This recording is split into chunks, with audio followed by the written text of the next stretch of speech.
All right, today we are at the 6 month mark for another update on the Darwin investor market. I have got Kirsty joining me, who is one of my favorite PMs up in Darwin. And last time we spoke, I think that was 6 months ago, you had a lot of buyers agents in the market, a lot happening. What is happening now?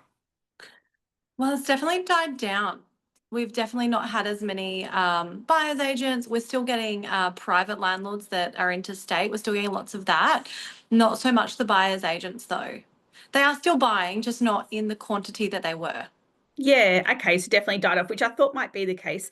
And it's really interesting following state by state because what we found in WA is that the local investors tend to come in after the buyers agents when they start getting a little bit of FOMO, Yeah. which is sort of, what you're experiencing at the moment. Are Mhm. you finding that anyone that purchased 6 months ago, are they're not thinking of selling or there's no talks around getting out of the market?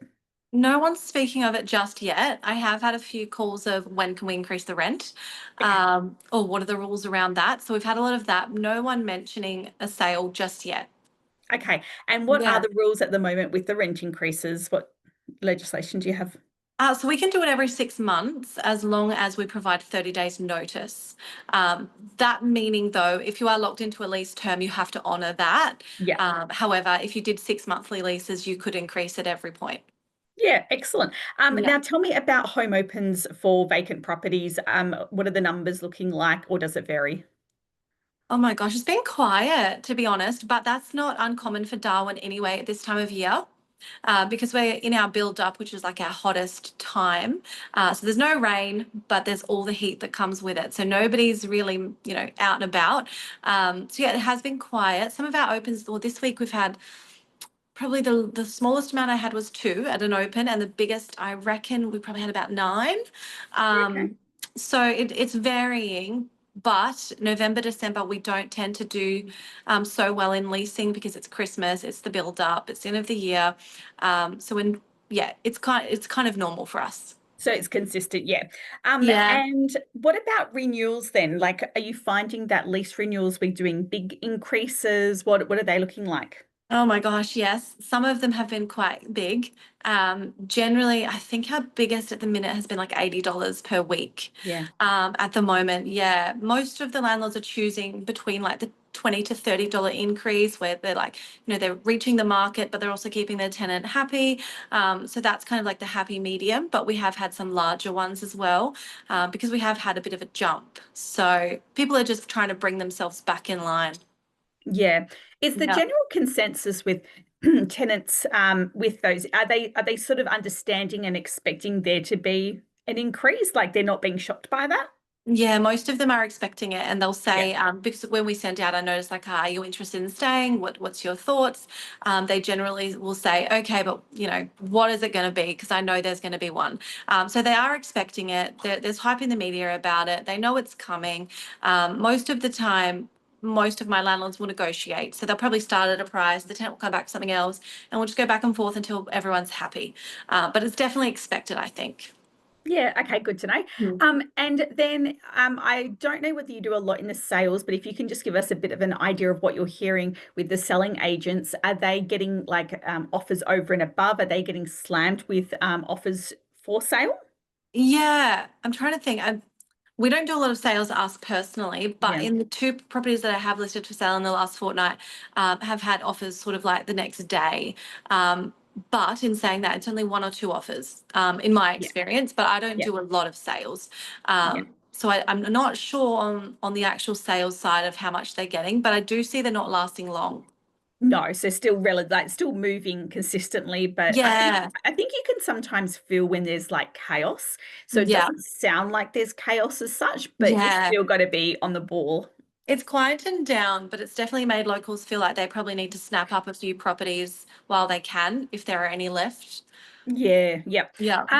Are you finding that you're getting many tenants like vacate, break their lease, move out of Darwin? Like if a tenant was to vacate, what are you finding them vacating for? Honestly, we have had probably 4 lease breaks this month, Yeah, whereas the previous 3 or 4 months I had none. yeah, So definitely that it seems like the lease breaks are coming.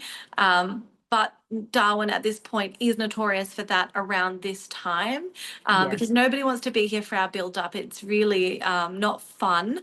The wet season can be a bit brutal. So yeah, we definitely have that happen quite a lot. At the minute, I do think there are quite a few lease breaks happening. Yeah. Okay. Yeah. We found that in WA, loads of lease breaks as well. So a lot of people sort of either moving into state. We've got not a lot of people buying, but there has been some people that have been building in their homes already.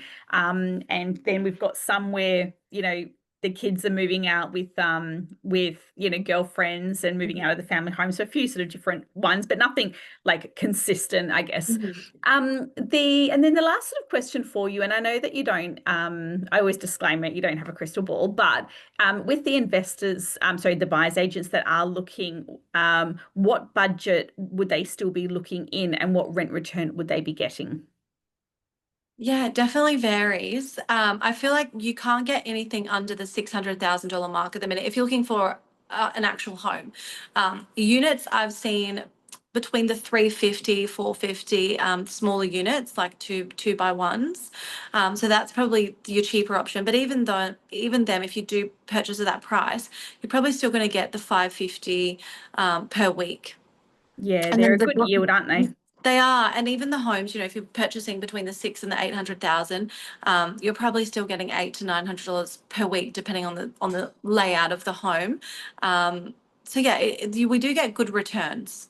Yeah, that's a really good return, isn't it? So, I mean, your general thoughts of like what would happen. I mean, like if I was just to have an opinion of Darwin and the fact that the rent returns are quite high and the rental yields are high, to me, that would tell me that we've still got a bit of room for capital growth in property. Is that sort of what you feel like as well? Or I hope so. We need yeah, it. just to Yeah. bring it up a little bit, just to level it out. Yeah, that would be nice because I feel like our capital growth is not as high as other states at the moment. Mm. So hopefully we do have a big increase there, which would be nice. Yeah, and just because when people are following these investor updates state by state, that's what we found. Like the rents go Mhm. up, then the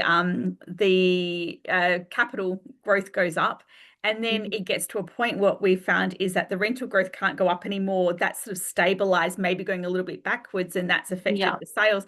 It's just that the same cycle, I guess, that goes around. But you guys are a little bit different because you do have a real seasonal aspect to you that I Mhm. don't think I've seen in any other state. So Yeah. that's it's quite interesting.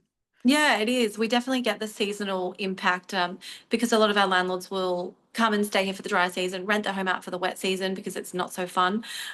So we get that a lot. Yeah. And if you were an investor and you were looking to buy a rental property, what would you buy and what location would you buy in? I would definitely go Palmerston. So we have a few different areas, but Palmerston is my favorite. It's really family friendly. The block sizes are pretty generous. The homes are quite new compared to the northern suburbs or the Darwin city. So I would go Palmerston just because you'd probably have, not so many upgrades needed. Although some of the kitchens are getting a bit tired now. I'd probably do, yeah, a 3 or 4 bedroom in Palmerston. But I would make sure that it's on a certain side of the street. So we've got one big like main dividing road in Palmerston. There's a left side and a right side. I would go on the right side. Yeah, the right is the right side. Yeah. And Yes, how yeah, much for and how me. much would you So be yeah, I paying would for that? probably, yeah. Oh my gosh. To be honest, at the minute they're varying like 680 to 780. Some of them are even saying 820. That because they're bigger homes, they're bigger block sizes, they're modern. So they kind of suit, the everyday family, which for some people that might be their ideal tenant. Hmm. That would be my ideal tenant anyway, personally. Yeah, Yeah. great. And then if properties are having sort of older kitchens, and you need to get trades, Mhm. what are trades like? Like I know in WA trades are getting quite expensive. Like are they easy to get where you are in Darwin? Are they still pretty like it's not a big drama having to renovate or do a new kitchen? Look, our trades are really well priced. They're prompt. The only thing is we do sometimes have a wait. Yeah. So I've got a few properties at the minute that have just settled, but they all need quite a bit of work done. So the trades are telling me it's probably the 2 to 3 week before they can start. But when they do start, they can often do it, within the week or two. So once they start, it's really quick. It's just getting their availability. So I would say if you're planning for it, get your quotes and things a few weeks in advance. So a lot of my landlords at the minute are getting quotes from their pre-purchase inspections. And then once it's all approved, we just say, hey, settlement's on this day. Can you book it for a few days after? We'll make sure we've got keys. So doing that first up alleviates that waiting. Amazing. Yeah. Wonderful. Well, Yeah. I think that that answers all the questions that investors are going to have. So thank you for sharing.